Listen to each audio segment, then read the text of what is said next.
Glycolysis सबसे पहला step होता है जब हम रेस्पिरेशन की बात करते हैं।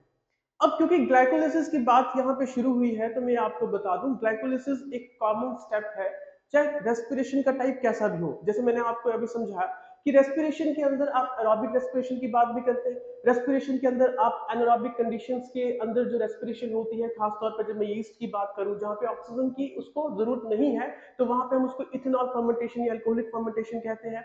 और रेस्पिरेशन हाइपोक्सिक कंडीशंस में जहां पे ऑक्सीजन की अमाउंट या कंडीशंस लो है, जो कि हमारे एक्चुअल मसल्स में मैंने आपको समझाया, जिसको आप लैक्टिक एसिड फर्मेंटेशन भी कहते हैं। तो चाहे किसी भी तरह की रेस्पिरेशन हो, ग्लाइकोलिसिस पहला कॉमन स्टेप होगा। इस बात को थोड़ा आप ध्यान में रखिएगा, ठीक है। तो ग्लाइकोलिसिस एक 10 स्टेप प्रोसेस है।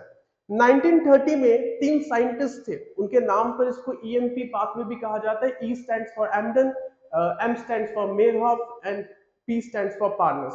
तो इन 3 साइंटिस्ट ने ग्लाइकोलिसिस, जो कि पहला स्टेप है रेस्पिरेशन का, उसके 10 स्टेप्स की स्कीम को वर्ल्ड के सामने पेश किया कि देखिए कि ग्लाइकोलिसिस जो है वो इस तरह से होती है। देखिए, नाम ग्लाइकोलिसिस यहाँ पे मैं इसलिए यूज कर रहा हूँ क्योंकि नॉर्मली क्या होता है कि हम फूड के तौर पर ग्लूकोज को as a respiratory substrate consider करते हैं। तो अगर आप ग्लूकोज को as a respiratory substrate consider कर रहे हैं तो डेफिनेटली ग्लूकोज के ब्रेकडाउन को ग्लाइकोलिसिस कहा जाएगा। बट इसका मतलब ये बिल्कुल नहीं है, क्योंकि मैंने आपको ये बहुत पहले समझा दिया है कि ग्लाइकोलिसिस सिर्फ ग्लूकोज के लिए है। मैं कहूं तो ग्लूकोज को आप as a respiratory substrate use कर रहे हैं, बट प्रोटीन और फैट्स को पैरेलली रेस्पिरेटरी सबस्ट्रेट की तरह यूज किया जा सकता है। बट फिर वहां पर जो स्टेप्स होंगे वो थोड़े वेरी करेंगे।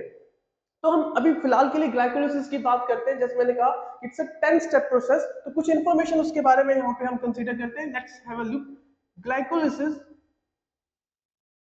जैसे मैंने कहा कि जो ग्लाइकोलिसिस की स्कीम है वो किसने प्रपोज की? 3 साइंटिस्ट थे, एमडन,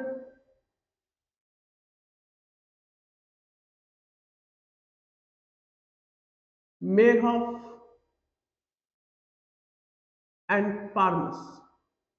और इन्हीं 3 साइंटिस्ट के नाम पर हम ग्लाइकोलिसिस को ईएमपी पाथवे भी कहते हैं। 1930 में ये स्कीम प्रपोज की गई और जैसे मैंने कहा it is a common step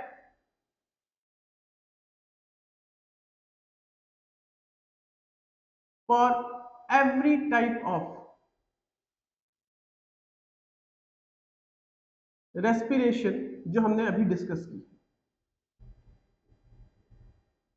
इस बात को थोड़ा ध्यान रखिएगा। मैंने कुछ ब्रीफ में इंपॉर्टेंट पॉइंट्स आपको समझा दिए। देखिए, स्टेप्स तो हमने डिस्कस करनी है।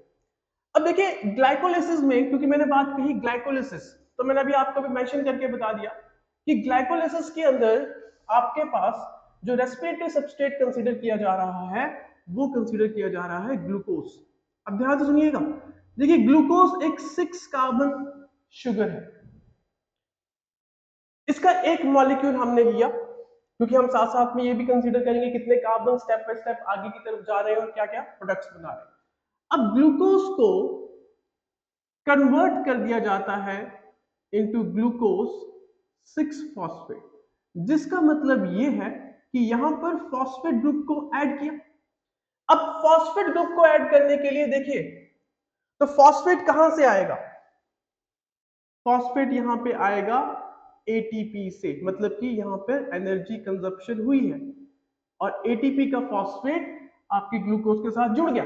बट इसको करवाने के लिए, क्योंकि शुरुआत में बात हुई थी कि रेस्पिरेशन एक enzymatically controlled energy producing process है, तो मतलब यहां पे कहीं ना कहीं एंजाइम यूज हुआ होगा। और एंजाइम जो यहां पे यूज होता है वो है काइनेज। ध्यान से सुनिएगा। और कभी कभी हम इसको हेक्सोकाइनेज भी कह देते हैं। अब हेक्सो क्यों कहते हैं? देखिए, ज्यादातर जब भी हम ऐसे रिएक्शन पढ़ते हैं तो एंजाइम के आगे हम जिस सबस्ट्रेट पर या जिस रॉ मटेरियल पर वो काम कर रहा है उसका नाम उसके आगे लगा देते हैं। अदरवाइज यहाँ पे एंजाइम का नाम सिर्फ काइनेज ही है, आप इसको ग्लूकोज काइनेज भी कह सकते हैं, बट हेक्सो इसलिए लगाया है क्योंकि it's a 6 carbon sugar molecule. तो इस बात का थोड़ा ध्यान रखिएगा, ठीक है। ये पहला स्टेप है क्योंकि 10 स्टेप्स हमने यहाँ पे पूरे करने हैं। नेक्स्ट स्टेप क्या है कि जो ग्लूकोज 6 फॉस्फेट है अच्छा, साथ में एक और चीज प्लीज मेंशन, साथ में याद रखिएगा, इसमें एक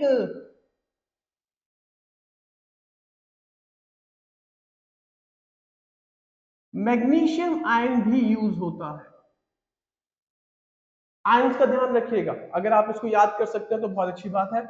नेक्स्ट स्टेप जो होगा वो ग्लूकोज 6 फॉस्फेट के बाद वो होगा व्हाट,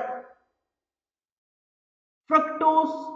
जो नेक्स्ट स्टेप के अंदर इंटरमीडिएट प्रोडक्ट बनेगा वो होगा फ्रक्टोज 6 फॉस्फेट। और हम सबको पता है कि देखिए फ्रक्टोज और ग्लूकोज आपस में आइसोमर्स है, तो डेफिनेटली यहां पे आइसोमर्स के बीच में चेंज हुआ है।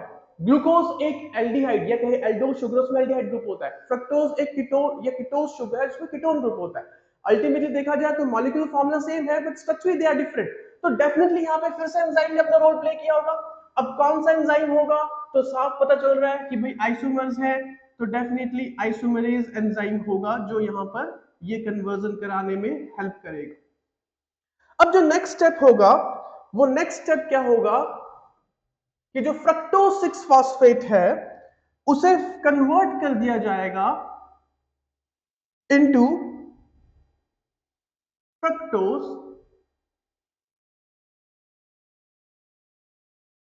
1,6 बिसफॉस्फेट में।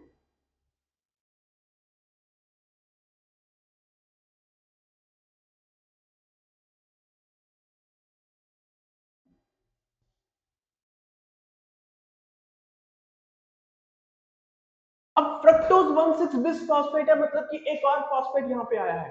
कहां से आया है, से फिर से यहां पे एटीपी का यूटिलाइजेशन हुआ। और अगर एटीपी का यूटिलाइजेशन हुआ होगा तो डेफिनेटली एंजाइम की मदद से यहां पर ये रिएक्शन करवाया गया होगा। और एंजाइम यहां पे कौन सा होगा, अगेन आप यहां पे एंजाइम का नाम चेंज कर दिया मैंने, क्या बोला, फॉस्फोफ्रक्टो। पूरा नाम नहीं लिखा है फ्रक्टोज का, फॉस्फोफ्रक्टो काइनेज। तो एंजाइम कौन है, एंजाइम अगेन काइनेज ही है, बट सिर्फ जिस सबस्ट्रेट पे वो काम कर रहा है उस सबस्ट्रेट का नाम मैंने यहां पे आगे ऐड कर दिया, कोई बहुत बड़ी बात नहीं। ठीक है, नेक्स्ट स्टेप, जो फ्रक्टोज 1,6 फॉस्फेट है, सॉरी बिसफॉस्फेट है, उसे कन्वर्ट किया जाएगा। अच्छा, यहां पे आप फिर से मैग्नीशियम आयन का इस्तेमाल करेंगे, इस चीज को भी आप ध्यान में रखिएगा। मैं सिर्फ ऐड कर रहा हूं, बाकी आपकी मर्जी है, आप इसे याद करें तो अच्छी बात है। क्योंकि अल्टीमेटली क्या होगा, जब पूरे स्टेप्स हम यहाँ पे लिख देंगे उसके बाद कंक्लूजन निकालेंगे कि भाई इन सारे स्टेप्स में हमने क्या क्या लिखा। इसलिए मैंने यहाँ पे स्लाइड्स ना बनवाकर चीजों को अपने हाथ से लिखने की कोशिश की है, ताकि आपको स्टेप बाय स्टेप हर चीज को समझाया जा सके। अब फ्रक्टोज 1,6 बिसफॉस्फेट जो है उसे कन्वर्ट किया जाएगा। अब ध्यान सुनिएगा, हमने जो नंबर ऑफ कार्बन कंसिडर किए, 6 कार्बन का ग्लूकोज, 6 कार्बन का ही फ्रक्टोज 6 फॉस्फेट, 6 कार्बन का ही आपका fructose, sorry glucose 6 phosphate, 6 carbon का ही आपका फ्रक्टोज 6 फॉस्फेट, 6 कार्बन का ही आपका फ्रक्टोज 1,6 फॉस्फेट बिसफॉस्फेट। मतलब कि अभी कार्बन जो मॉलिक्यूल के अंदर है उनमें कोई बदलाव नहीं आया है, बट अब यहां पर बदलाव आएगा। और बदलाव क्या आएगा कि जो फ्रक्टोज 1,6 बिसफॉस्फेट है उसे कन्वर्ट कर दिया जाएगा इनटू 3 कार्बन शुगर। अब 3 कार्बन शुगर में यहां पे थोड़ा सा आपको ध्यान रखना पड़ेगा। कौन सी कार्बन 3 कार्बन शुगर होती है, वो होती है आपकी एल्डिहाइड।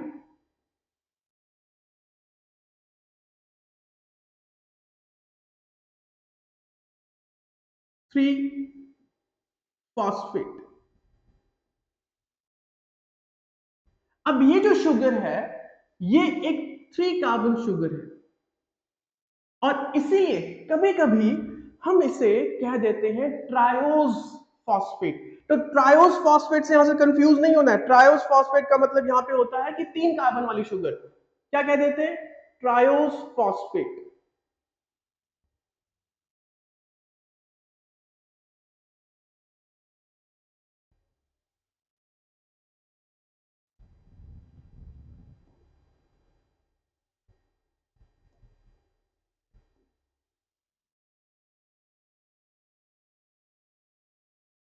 या फिर Sometimes we also call it as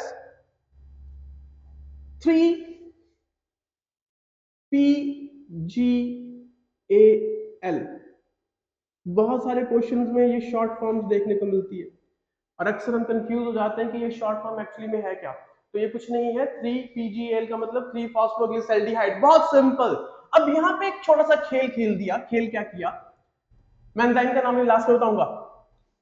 आपके पास 6 कार्बन थे, आगे जो डिलीवर हुए वो सिर्फ 3 कार्बन हुए, बाकी 3 कार्बन कहां गए।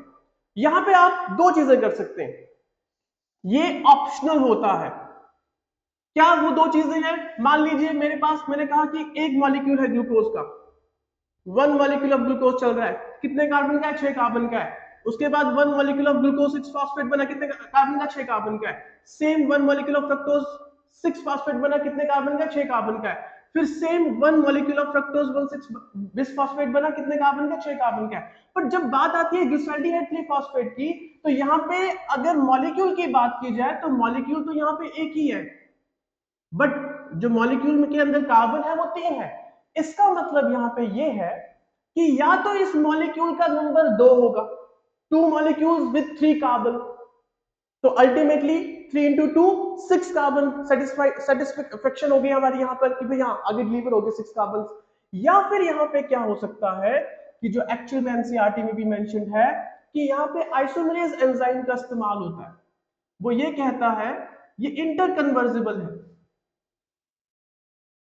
कि या तो देखिए आप इसी शुगर को यूज कर लीजिए फर्दर कुछ भी बनाने के लिए, जो फर्दर वाले इंटरमीडिएट प्रोडक्ट्स बनेंगे, या फिर आप इसके पैरेलली एक और इसका आइसोमर है, सबको पता होना चाहिए, उसका नाम है क्या, डाइहाइड्रोक्सी एसीटोन फॉस्फेट। अब डाइहाइड्रोक्सी एसीटोन फॉस्फेट जो है, again it's a 3 carbon sugar, hydroxy acetone phosphate.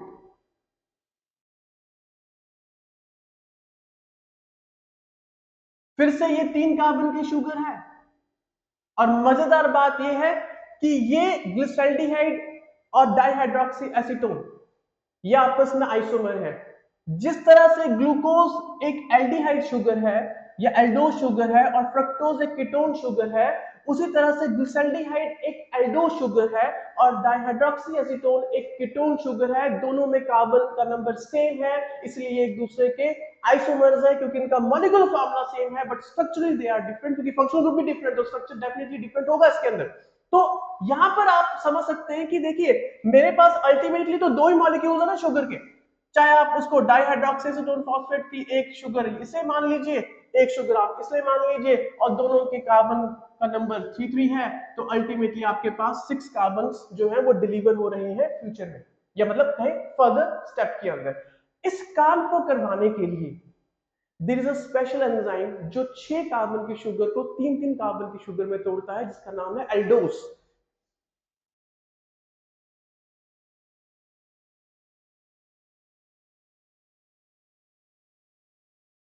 Okay, तो यहां पे ये स्टेप आपको ध्यान में रखना चाहिए, क्योंकि बहुत इंपॉर्टेंट स्टेप है। और साथ में इस स्टेप के अंदर कुछ मैं ऐड करूंगा क्या, क्योंकि हमें लास्ट में ये भी मेंशन करना है कि भाई साहब इनमें से कौन सा स्टेप रिवर्सिबल है और कौन सा स्टेप इरिवर्सिबल है, क्योंकि ये भी क्वेश्चन आ जाता है। नेक्स्ट जो स्टेप होगा वो क्या होगा, मैं थोड़ा यहां पर स्पेस को यूज करूंगा क्योंकि स्पेस बहुत कम रह गया।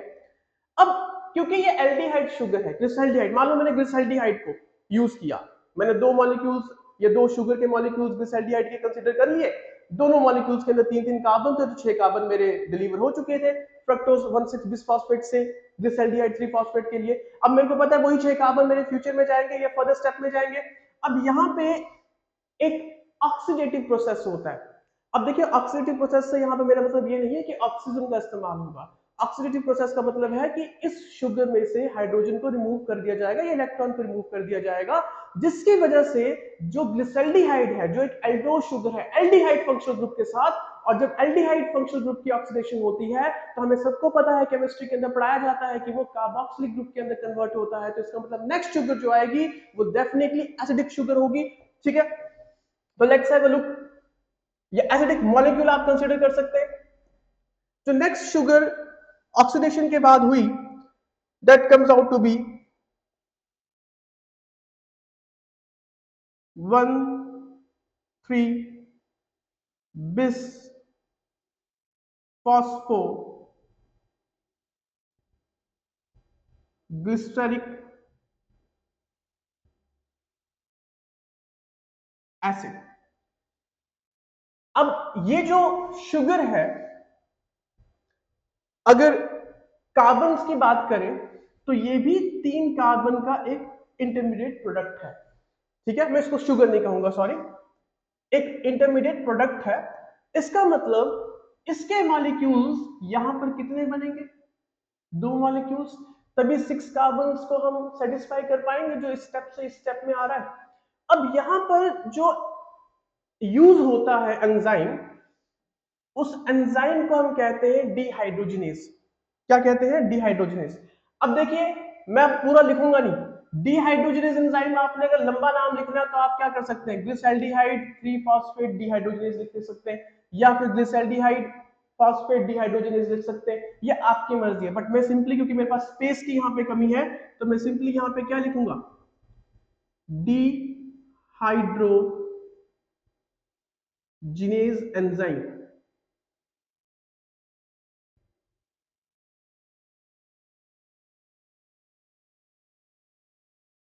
आई होप कि आपको यहाँ पे बात मेरी समझ आ रही है। अब इस स्टेप के दौरान कुछ इंपॉर्टेंट चीजें, कुछ इंपॉर्टेंट इवेंट्स हमें नोट डाउन करने पड़ते हैं। ये वाला पार्ट मैं यहाँ से रब कर रहा हूँ, तो मैं इसे यहाँ पे ऊपर लिख देता हूँ। आपको क्या कहा, ग्लिसरॉल्डिहाइड को क्या कहा जाता है? 3PGAL, you can call it. Same dihydroxyacetone phosphate को आप क्या कह सकते हैं?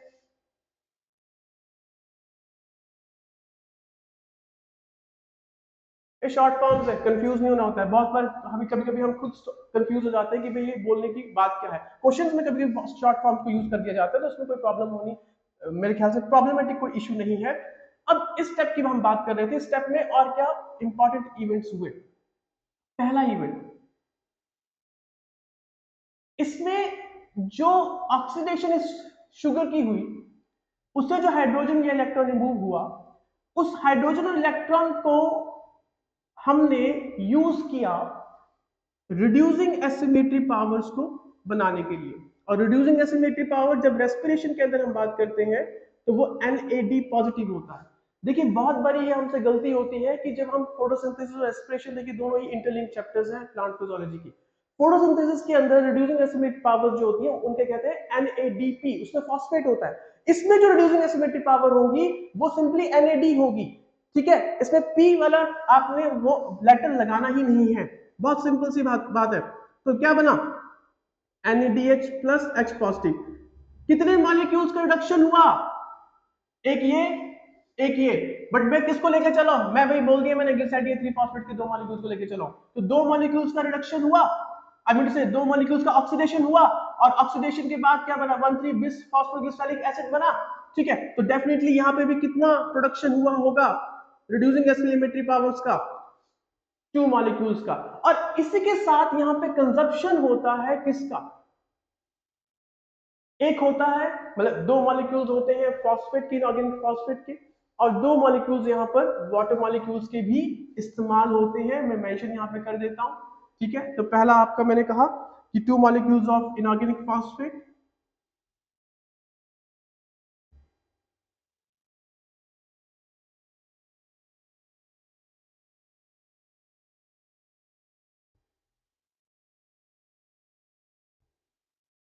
And 2 molecules of water.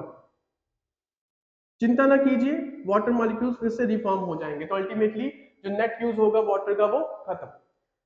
अब इसके बाद जो नेक्स्ट स्टेप है, वो नेक्स्ट स्टेप क्या है, 1,3 बिस फॉस्फोग्लिसरिक एसिड को कन्वर्ट कर दिया जाता है इनटू 3-फॉस्फो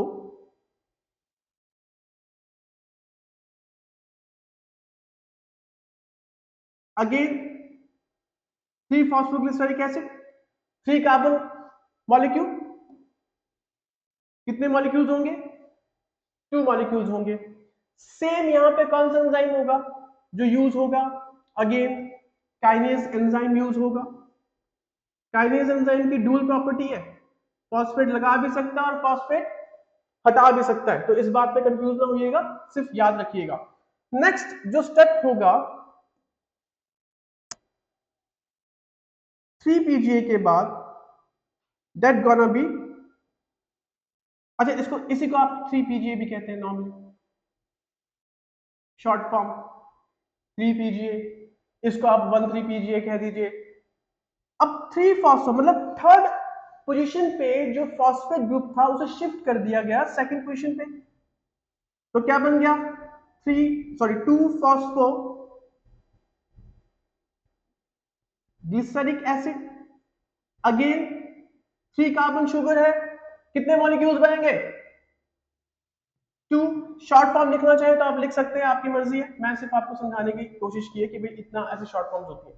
यहां पे कौन सा एंजाइम यूज होगा? यहां पे एक स्पेशल एंजाइम यूज होगा जो कि फॉस्फेट ग्रुप की पोजीशन को चेंज कर रहा है। The name of that enzyme is म्यूटेस।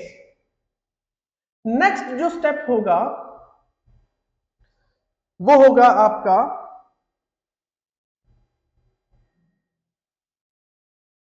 जिसमें 2 PGA को या 2-फॉस्फोग्लिसरिक एसिड को फॉस्फो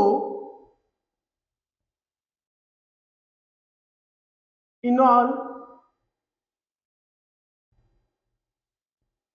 पायरुवेट में कन्वर्ट कर दिया जाता है, शॉर्ट फॉर्म है PEP। कितने कार्बन का इंटरमीडिएट प्रोडक्ट है ये? अगेन 3 कार्बन, कितने मॉलिक्यूल्स बनेंगे भाई साहब? 2 मॉलिक्यूल्स। और यहां पे जो एंजाइम यूज होता है उसका नाम है एनोलेज, याद रखिएगा। तो लास्ट स्टेप है, अच्छा इस स्टेप में कुछ इंपॉर्टेंट पॉइंट्स हैं। इंपॉर्टेंट पॉइंट्स क्या है? अगर आप ध्यान से देखें, एक पॉइंट मेरा यहां से छूट गया, वो पॉइंट क्या है कि इस प्रोसेस में 1,3 बिसफॉस्फोग्लिसरिक एसिड था, कितने मॉलिक्यूल्स थे? 2 मॉलिक्यूल्स थे। मतलब कि 2 मॉलिक्यूल्स में, हर एक मॉलिक्यूल में 2 फॉस्फेट थे, एक फर्स्ट पोजीशन पे और एक थर्ड पोजीशन पे। तो टोटल मॉलिक्यूल्स कितने थे? 2। हर मॉलिक्यूल में कितने फॉस्फेट थे? 2। तो टोटल फॉस्फेट इन 2 मॉलिक्यूल्स में कितने होंगे? 4। तो जब 1,3 बिसफॉस्फोग्लिसरिक एसिड से, एक मॉलिक्यूल से एक फॉस्फेट ग्रुप निकालकर हटाया गया, तो उस वक्त आपका वो जो फॉस्फेट ग्रुप है वो किसके लिए, किस चीज को बनाने के लिए यूज किया गया होगा? 100% एटीपी बनाने के लिए यूज किया होगा।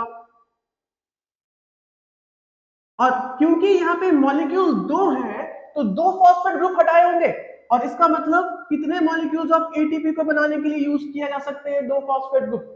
2 एटीपी को बनाने के लिए यूज किए जा सकते हैं फॉस्फेट ग्रुप। उसी तरह से अब जो स्टेप आने वाला है पेप के बाद, या कहें फॉस्फोइनॉल पायरुवेट के बाद, उस स्टेप के अंदर हमारा लास्ट जो अल्टीमेट प्रोडक्ट बनता है वो बनता है पायरुविक एसिड। अब देखिए पायरुविक एसिड भी एक 3 कार्बन का इंटरमीडिएट प्रोडक्ट है, या कहें अल्टीमेट प्रोडक्ट है ग्लाइकोलाइसिस का। तो इसमें भी कितने मॉलिक्यूल्स बने होंगे? इसके 2 मॉलिक्यूल्स। एंजाइम्स यहाँ पे कौन सा यूज हुआ होगा? यहाँ पे अगेन एंजाइम यूज होता है आपका काइनेज एंजाइम, और यहाँ पे भी क्या हुआ? फॉस्फेट ग्रुप को रिमूव किया गया है। तो अगर फॉस्फेट ग्रुप को यहाँ पे फिर से रिमूव किया गया, और वो भी 2 मॉलिक्यूल से रिमूव किया गया, तो अल्टीमेटली यहाँ पे कितने फॉस्फेट ग्रुप रिमूव हुए होंगे? 2 फॉस्फेट ग्रुप। और 2 फॉस्फेट ग्रुप अगर यहाँ पे रिमूव हुए होंगे तो डेफिनेटली यहां पर 2 फॉस्फेट ग्रुप को रिमूव करके कितने मॉलिक्यूल्स ऑफ एटीपी को जनरेट करने की हमारे पास कैपेबिलिटी है? 2 मॉलिक्यूल्स ऑफ एटीपी को जनरेट करने की हमारे पास यहाँ पे कैपेबिलिटी आ जाती है। अगेन यहाँ पे मैग्नीशियम आयन यूज होगा, तो आप एक बात ध्यान रखिएगा, मैग्नीशियम आयन मैंने हर जगह पे वहां पे यूज किया है जहां जहां पे मुझे लगा कि मेरा काइनेज एंजाइम यूज हो रहा है, ठीक है। और कहां यूज हुआ है, यहां पे भी आपका काइनेज एंजाइम यूज हुआ है, तो आप मैग्नीशियम आयन यहां पे ऐड कर सकते हैं। इसके साथ देखिए यहां पे एक और आयन यूज किया जाता है, वो है पोटेशियम इस स्टेप पे। तो देखिए अगर थोड़ा सा अगर आप इस पर नजर डालें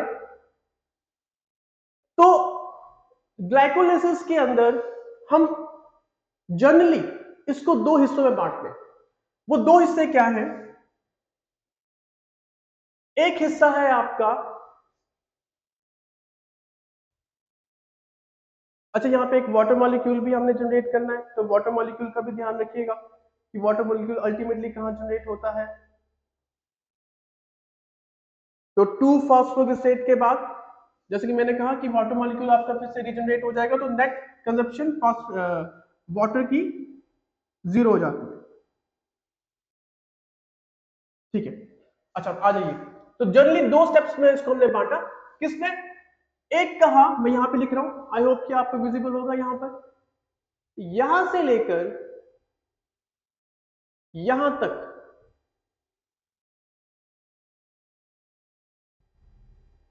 शायद यहां पर थिंग्स आर नॉट वर्किंग,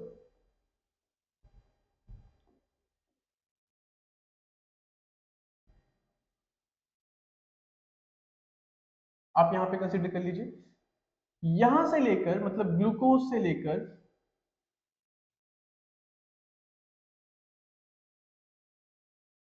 इन दो शुगर्स के बनने तक के जो स्टेप्स हैं इन्हें कहा जाता है प्रीपेरेटरी फेज, और इसके बाद के जो स्टेप्स हैं इन्हें इन जनरल कहा जाता है पे ऑफ फेज। ऐसा क्यों, अगर आप ध्यान से देखें तो प्रिपेरेटरी फेज के अंदर हमारे पास दो एटीपी मॉलिक्यूल्स की कंजप्शन हुई है,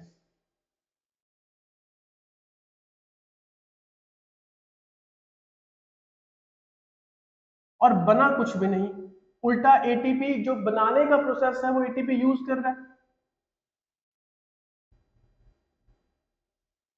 बट इस पे ऑफ फेज के अंदर सिंथेसिस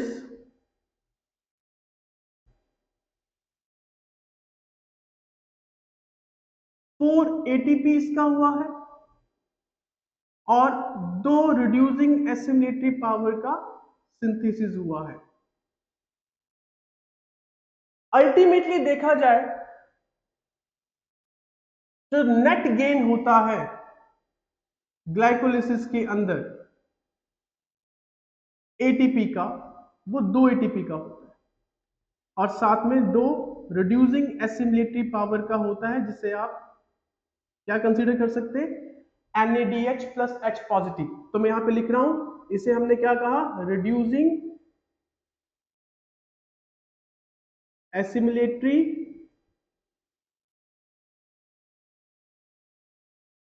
पावर।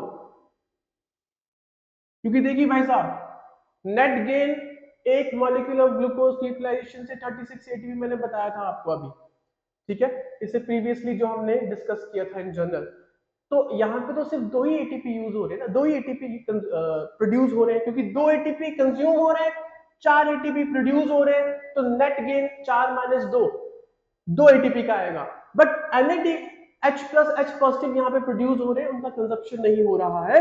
और साथ ही साथ में एक और चीज समझिएगा कि जो जो एटीपी, देखिए अल्टीमेटली तो हमें पता है कि रिड्यूसिंग एसिमेट्री पावर से हमारे मैक्सिमम एटीपी बनेंगे, जो जो एटीपी इस रिएक्शन के दौरान बनते हैं, ध्यान से सुनिएगा, मैं फिर कह रहा हूं, जो एटीपी इस रिएक्शन या इस ग्लाइकोलाइसिस प्रोसेस के दौरान बन रहे हैं, दौरान बन रहे हैं मतलब चलते चलते बन रहे हैं, उनके बनने को हम कहते हैं substrate level phosphorylation.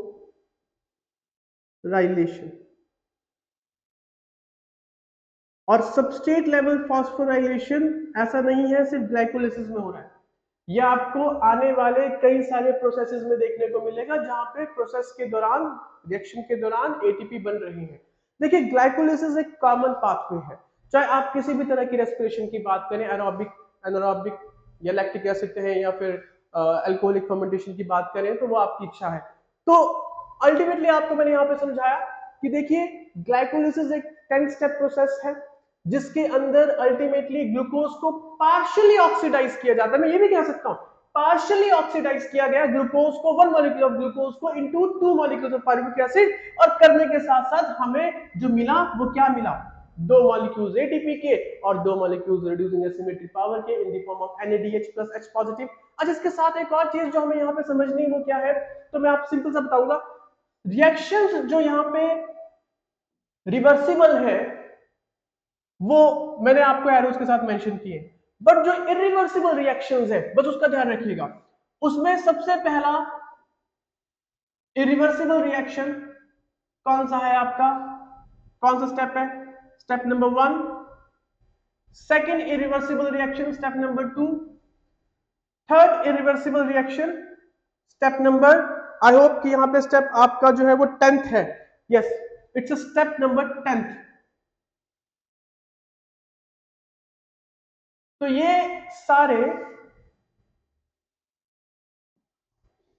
Roman letter में लिख दिए, नॉर्मल लेटर में लिख देते हैं इसको, स्टेप नंबर 10। तो ये सारे स्टेप्स क्या है, इरिवर्सिबल। कौन से, एक, ये तीसरा आना चाहिए, थर्ड एंड 10th। तो first, third and 10th step जो है वो इरिवर्सिबल है, बाकी के सारे स्टेप्स आपके रिवर्सिबल माने जाएंगे। तो this is all for the glycolysis, जो जो मैंने समझाया और यहाँ पे लिखा, मैं चाहता तो मैं इसको स्लाइड के साथ मेंशन कर सकता था, बट लिखने के साथ साथ जो समझाना होता है उसमें क्या है थोड़ा सा समय लगता है, बट आपको स्टेप बाय स्टेप बातें समझ आती है कि हमने किस तरह से शुरुआत की और कैसे इसको एंड किया। ठीक है, तो this is all about glycolysis.